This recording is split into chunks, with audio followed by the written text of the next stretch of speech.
Hi again then guys, and welcome to episode 11 of Days Gone By, the review series for Gran Turismo's pretty broad selection of classic cars from various countries. And in this particular pick we're featuring a car which is kind of one of a twin on Gran Turismo. It's from Isuzu and the car is the Bellett GTR.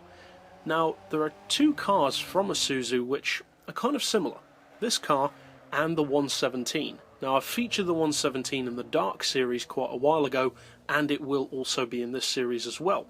And I love that car.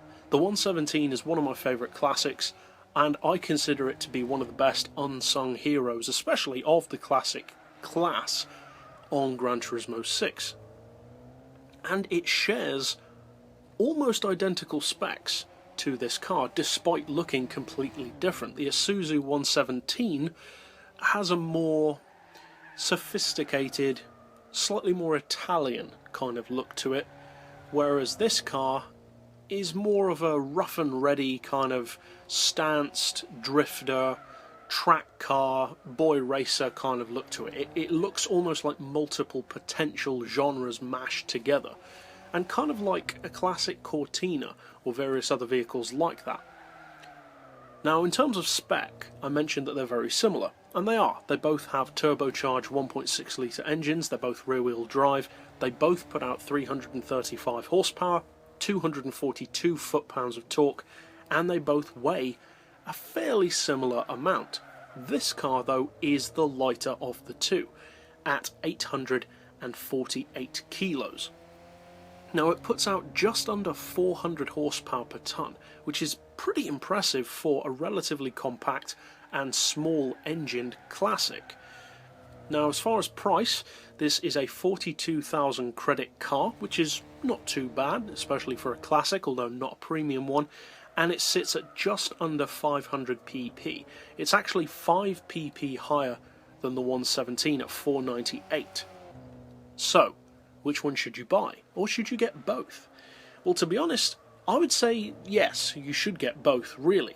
If you are forced to only buy one of the two, well, that depends on what kind of driver you are and for what kind of purpose you need the vehicle. I personally prefer the 117 because it's the quicker of the two in terms of top-end performance, and it has among the best handling in the game as far as I'm concerned, and the handling is different. It's not necessarily as nimble as the Bellett, but it is more smooth, and as I mentioned about the look, more sophisticated, and that kind of transfers over to the handling as well to some degree. It's more controlled, more relaxed, almost more sedate, whereas this car is more nimble, lighter, feels lighter on its feet, more compact, with a seemingly lower centre of gravity that really loves to be thrown around corners. It makes a fantastic drift car, even more so than the 117 in fact, and is perfectly suited to circuits with very tight size restrictions, such as Tsukuba or also city circuits, and potentially rally circuits as well, although the rear-wheel drive will hinder you a little bit in that regard against all-wheel drive models. As far as how competitive the cars are, well, at the 500 pp level, it's certainly a competitive car, but I would say in the same way as something like a K car. They don't have the strongest of straight line performance, but if you use it on the right track, you'll be surprised at the kind of opposition that it can go up against successfully.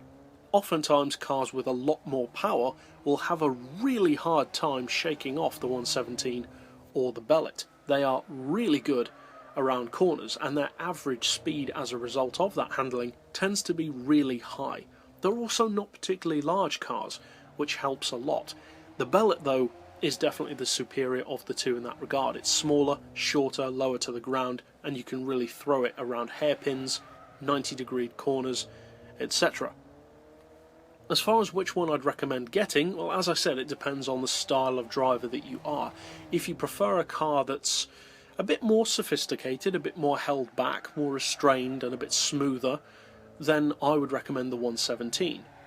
If, though, you prefer a car which likes to be thrown through corners and driven hard, but with potentially an inclination to drift, perhaps a little bit more than you might like it to in a racing situation, then this car is the better of the two.